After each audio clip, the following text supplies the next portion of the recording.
મહારાષ્ટ્રના અંબરનાથમાં કોંગ્રેસ ભાજપનું ગઠબંધન થોડા કલાકોમાં તૂટ્યા બાદ મોટો ખેલ જોવા મળ્યો. કોંગ્રેસના તમામ 12 કાઉન્સિલરે ભાજપમાં કેસરિયા કર્યા છે. અંબરનાથ મ્યુનિસિપલ કાઉન્સિલના કોંગ્રેસના તમામ 12 કાઉન્સિલરો જેમને પાર્ટીએ ભાજપ સાથે ગઠબંધન કરવા બદલ સસ્પેન્ડ કર્યા હતા તે હવે વિધિવત રીતે ભાજપમાં જોડાઈ ગયા છે.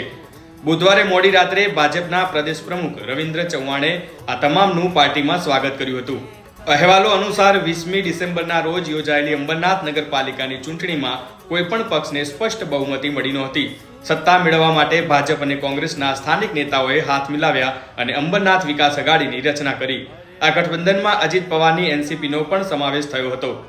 રાષ્ટ્રીય અને રાજ્ય સ્તરે કટ્ટર હરીફ હોવા છતાં સ્થાનિક સ્તરે ભાજપ સાથે જોડાણ કરવા બદલ કોંગ્રેસે આ 12 કાઉન્સિલરો અને બ્લોક પ્રમુખને પક્ષ વિરોધી પ્રવૃત્તિ કરવા બદલ સસ્પેન્ડ કરી દીધા હતા.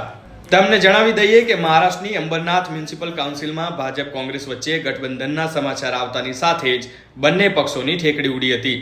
ત્યારે કોંગ્રેસે આ મામલે કાર્યવાહી કરતા એ 12 કાઉન્સિલરોને સસ્પેન્ડ કર્યા હતા, જેઓ બાદમાં વિધિવત રીતે ભાજપમાં જોડાઈ ગયા.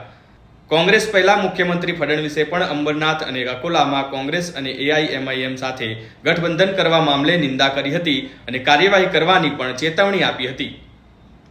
આવા વધુ વિડીયો જોવા માટે આજે ડાઉનલોડ કરો GSTV એપ.